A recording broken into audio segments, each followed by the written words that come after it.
Welcome to Shivering Timbers Dojo. Tonight we're going to continue our deep dive into Kenpo Blue Belt. I'm going to do breaking the cross and cutting the pagoda. Breaking the cross is yet another attack from behind. Again, where they grab your shoulders, choke you from behind, something like that. We're going to cover why they might do that. Again, we're going to compare it with some of the other ones, like Crash the Eagles, which was the same thing, but maybe from a different perspective. And then cutting the pagoda, we've seen that in yellow belt. Now we're going to add some more to it. Put some stank on it. And that'll be lots of fun. We're going to start, though, with breaking the cross. Breaking the cross.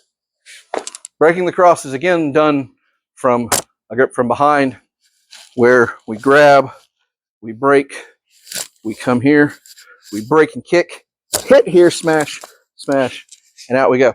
Now, once again, this is from the grip from behind. And Kenpo catches some flack for this. You know, some people have had some comments. Why would anybody ever grab you from behind? Again, if you were in a cage, you know, in a sanctioned match, they're probably not. Like, you know they're there, you're facing them. But things happen on the street. Once again, if somebody wants to remove you from a place, there's a good chance that the fastest thing they're going to think of is, come here. Because it works. It's effective. And it throws you very off. If you are a smaller person and you're being attacked by a larger person, it is not unreasonable to have somebody come up and try to choke you. Oh, she's so mean to me. It's no fun being choked from behind. You have to react fast because, here, turn around again. That choke from behind can turn into, you know, they've got you here, they pull in here, they pick you up, you know, things can evolve rapidly from that. So by moving immediately, we do something. Now, we've already done Crash of the Eagles. Crash of the Eagles, if you recall, she grabbed or choked or whatever, and I stepped and I started in this fashion. But now I'm going to pull the hands off. How's this even working? This is especially useful if they're pushing you, trying to shove you out the door. Thank you, because they've just done the work for me. If they are trying to push you, if they're trying to choke you and really jam that neck down, again, their weight's going forward, pulling the thumb off, pulls their arms into position immediately. If they're pulling back real hard,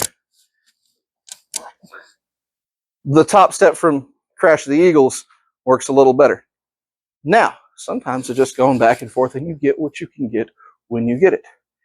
I will say that if they are pulling back, I can grab to here and still pull them up and get them off, because, again, gripping the thumbs is fairly uncomfortable. All right, so that is why we're defending this and how we are defending it. It's not just, I'm not just getting her hand. She's going to resist. She's going to grab my shoulders and try to shove me around, and that's okay, because as soon as I get any sort of grip off, she was trying to shove me around, and she's already here. So again, this is the hyperextension, the break. That hurts. That is not fun to be in. I can turn here and again break that across there. That is a strike and a break. We've put karate in our jiu-jitsu. We put jiu-jitsu in our karate. So we break and kick and fall right into this. Hit here, get away. It's as simple as that. Other side.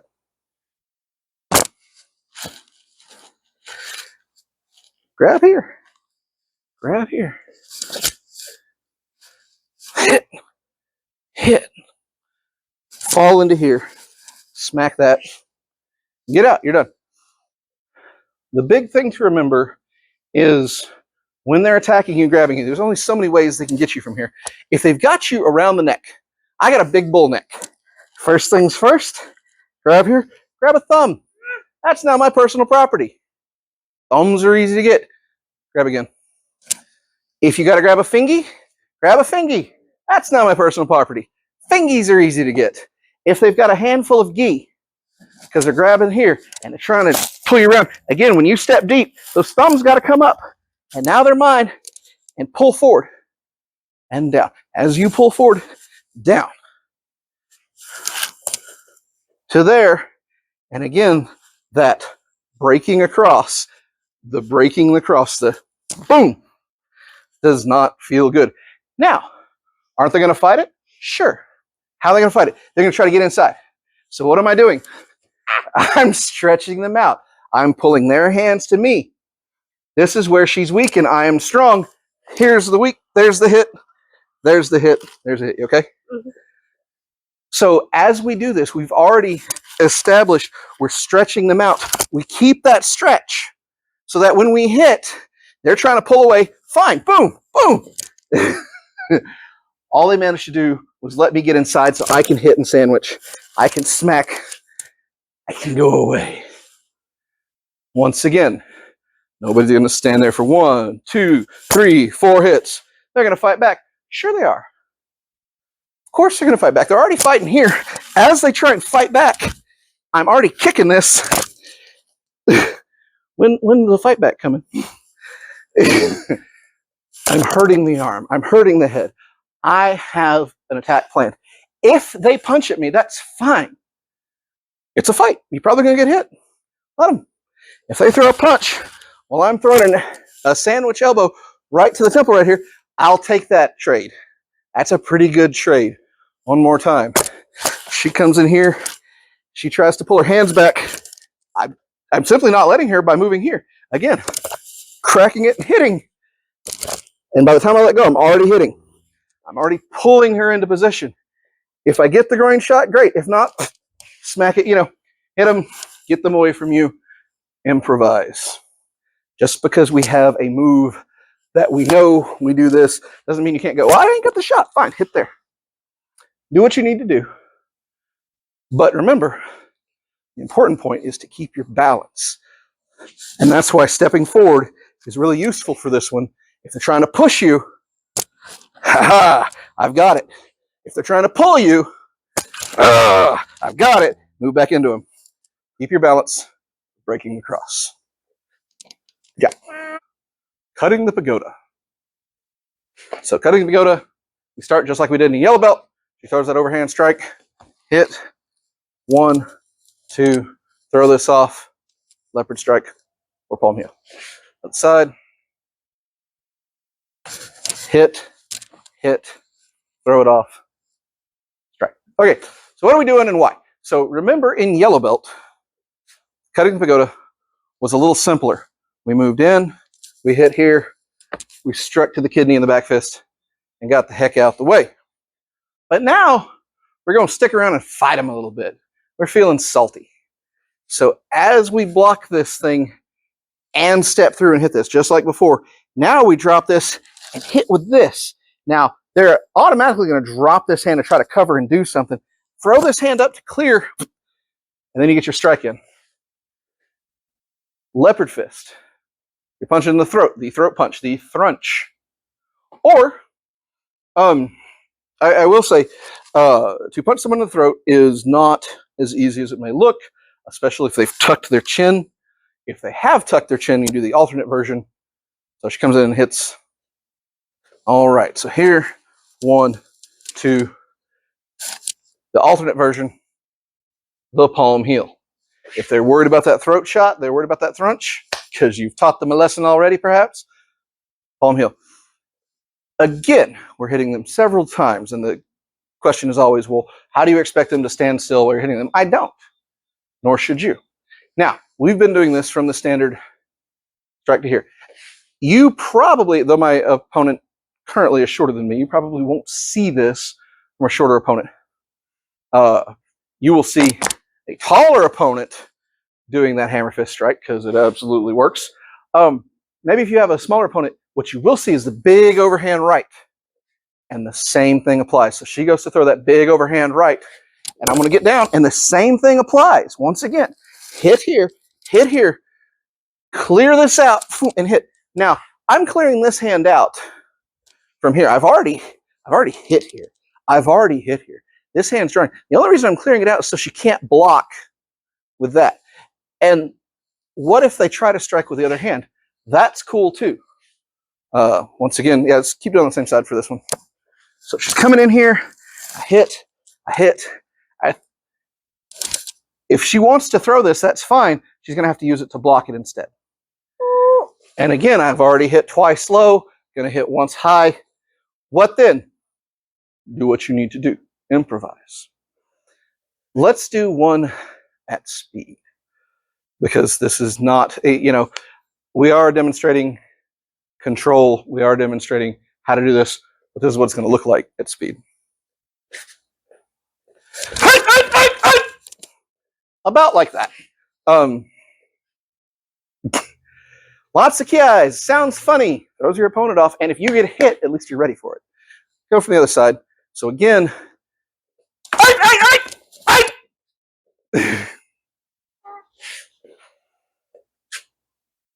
I cleared from the other hand this time. You'll notice sometimes when I do it real fast, I switch hands. Why? Because that's what was open. That's the whole idea. Things break down when you add speed and resistance. It's why when we practice slowly and when we demonstrate slowly, we try to demonstrate in the perfect manner as best we can. But if something changes, don't be afraid to do what works for you when it works for you. That's the entire point of the art of Kenpo. So one more time, other side. As we come in, we're moving in. Get away from that. If they start coming back to try and hit you, hit them again. If they come back to try to hit you, right there. Keep them off balance. That's why you're throwing them around. That's why you're moving your hands in these big fashion, because you're trying to get, go ahead. You're trying to get this shot right here. That number one shot right there. That is a showstopper right there. That's the follow-up. Nobody likes that. Oh, they turned. Okay. Whoop. But that's not in the move. Yes, that's not. Cross-training is key. But remember, when you do cutting the pagoda, from here, or this one right here, and get low, and get in, hit them ribs, and get out. Or now that we're a blue belt, we're going to get in and stick it to them. If you don't like that hit, well, I'm going to hit another way. Okay, do that. You can, in fact, go ahead. You can, in fact, come in and throw the hook. Throw here. You can add some things. Feel free. Again, it's a framework. You work the framework, and you do what works for you against the uke, so that when somebody throws more resistance, more speed, you're ready for it. All right, cutting the pagoda. So that was Kenpo Blue Belt from breaking the cross and cutting the pagoda. I like both of those. You can work them with a little more resistance, especially with breaking the cross. Work on that. They're trying to push you out of the door. They're trying to pull you out of the door. They're trying to choke you and bear you down, especially if they're larger than you. That's really what this is for. If you're really, really big, you might not ever get, choked from behind, but you will get pulled. You will get grabbed from behind. So work on that. Work on getting that step forward and work your balance to make sure they don't break your kazushi and throw you. Again, when we work the cutting pagoda, this is pretty classic. What if there was a weapon in their hand, like a bottle or a stick? The same thing applies. What if, again, they try to a bit overhand? Good. Same thing applies. Get down a little further. Practice with different sorts of strikes coming over that top there, and see what you can do from there. You start with one, you start with the other, you throw either the leopard or the palm, or what works for you. In any case, if you don't like these, well, come into class. We'll show you why we do. Other than that, y'all stay safe. Thanks.